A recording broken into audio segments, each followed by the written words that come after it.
wa fi ri'ayatil ghanam yatiman. Kanjeng Nabi dulu pernah menggembalakan kambing dalam keadaan yatim. Jadi sejak kecil sudah terbiasa untuk mandiri, tidak berpangku tangan, berleha-leha. Kanjeng Nabi bekerja sejak dari yatim, berarti kan masih kecil ya, belum balik, yatiman, menggembala kambing. Diceritakan di dalam hadis-hadis itu bahwa pembedahan dada Nabi itu terjadi justru pada waktu Kanjeng Nabi menggembalakan kambing.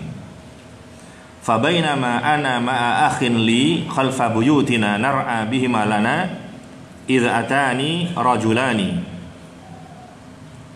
Tatkala aku, kata Kanjeng Nabi, bersama saudaraku, ma'a akhin li, bersama saudaraku, maksudnya saudaraku di sini adalah saudara sesusuan, yaitu Abdullah, putra daripada Halimah Sa'diyah yang menyusui beliau.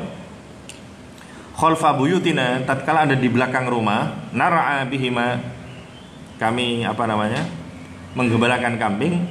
Idz atani rajulani, tatkala itu kemudian tiba-tiba ada dua orang yang mendatangiku, alaihi mathiyabun bidun, dengan memakai pakaian serba putih, bitostin min dahabin mamlu'in thaljan, dengan membawa bejana dari emas yang penuh dengan air yang sejuk atau salju.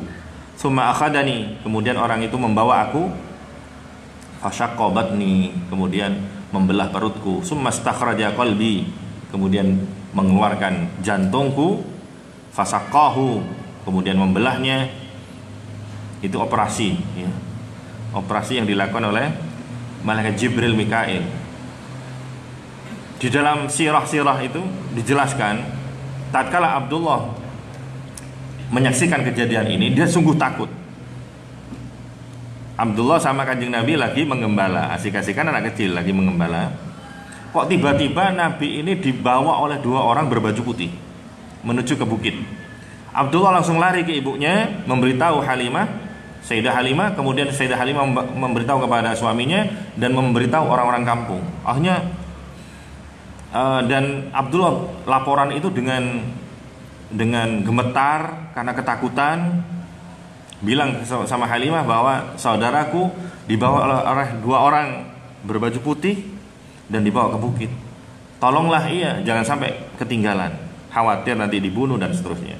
Maka orang-orang kampung sama-sama berbondong-bondong untuk menuju tempat di mana baginda Rasul dibawa kepadanya.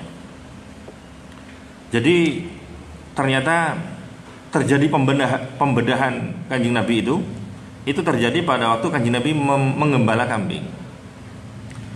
Maka ternyata di sini para ulama memberikan kesimpulan bahwa menggembala kambing itu bukan profesi yang biasa, profesi yang istimewa. Maka jangan pernah minder, rendah diri tatkala bapak kamu atau kamu punya kambing, kamu menggembala kambing. Dikatakan oleh baginda Rasul sallallahu alaihi wasallam, "Ma ba'atsallahu nabiyyan illa ra'al ghanam." Tidaklah Allah mengutus seorang nabi kecuali nabi itu menggembala kambing. Faqala ashabu wa anta, para sahabatnya setelah Kanjeng Nabi jadi nabi sudah lama ya, enggak ngerti sejarahnya Kanjeng Nabi. Para sahabat bertanya, "Wa anta ya Rasulullah?" Bagaimana dengan Anda sendiri ya Rasul? Kemudian baginda Rasul mengatakan, faqala na'am kuntu ar'aha ala qararit li ahli Makkah. Iya, saya dulu juga menggembala kambing dan saya dapat bayaran beberapa qararit, qirat ya, uang bagian dari dinar saat itu. Jadi bekerja Kanjeng Nabi itu mulai dari kecil dididik untuk bekerja. Jadi kalau ada sekarang gerakan entrepreneur di pesantren, itu bukan hal baru, itu sudah dicontohkan oleh baginda Rasul sallallahu alaihi wasallam. Contoh misalnya Nabi Musa juga menggembala kambing.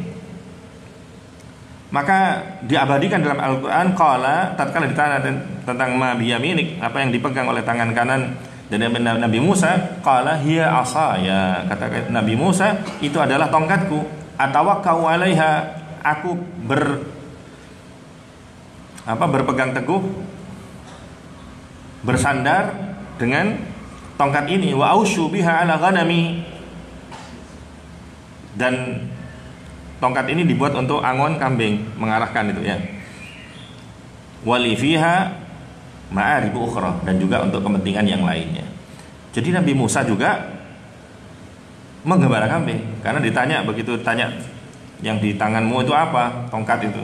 Ini tongkat untuk ahusyu biha ala ghanami. Berarti Nabi Musa juga menggembala kambing.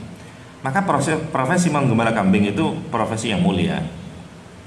Bukan hal yang biasa gitu. Kenapa? Dengan katanya Ibnu Hajar Al-Asqalani, orang yang menggembala kambing itu sebagaimana kanjeng Nabi itu adalah memberikan satu pelajaran bagaimana mengatur manusia nanti setelahnya. Orang yang bisa mengatur kambing-kambing banyak, kalau digiring itu kan mesti orang sing ucul, apa namanya, keluar dari rombongan, itu bagaimana supaya kembali ke rombongannya gitu. Maka tatkala memimpin umat manusia tentunya tidak semuanya bisa diatur. Satu rombongan, satu dua mencar. Bagaimana caranya supaya mereka kembali? Tatkala mereka penggembala-penggembala kambing itu bisa mengembalikan kambing-kambing yang keluar dari rombongan itu, maka tatkala dia menjadi pemimpin di masyarakat, maka dia akan mampu mengembalikan orang-orang yang keluar dari jamaah, dari golongannya. Dan itu akan membantu sekali. Maka perlu ustadz-ustadz itu sebelum jadi ustadz harus angon wedhus di sisi. Nabi sebelum jadi nabi, mereka angon wedhus gitu, mengembalakan kambing. Itu katanya Ibnu Hajar. Dan mengembala kambing itu mendidik sifat tawadhu. Tatkala kanjeng Nabi sudah menjadi orang mulia, kemudian orang-orang bertanya, dulu sampean begitu kanjeng Nabi menggembala kambing? Iya. Rasul tidak pernah menutup-nutupi hal itu. Masa lalu bukanlah aib. Itu adalah sifat tawadhu. Tapi kalau ada orang yang mulia, dulunya pernah melakukan ini gitu ya, kemudian ditanya, kemudian tidak mengakuinya, maka itu adalah orang yang sombong. Maka jangan pernah malu untuk mengakui kejadian-kejadian masa silam yang dikira itu bisa mengurangi derajat kemuliaan seseorang. Nabi tidak seperti itu. Maka Rasul tidaklah sombong. Rasul mengakui, saya dulu juga angon kambing.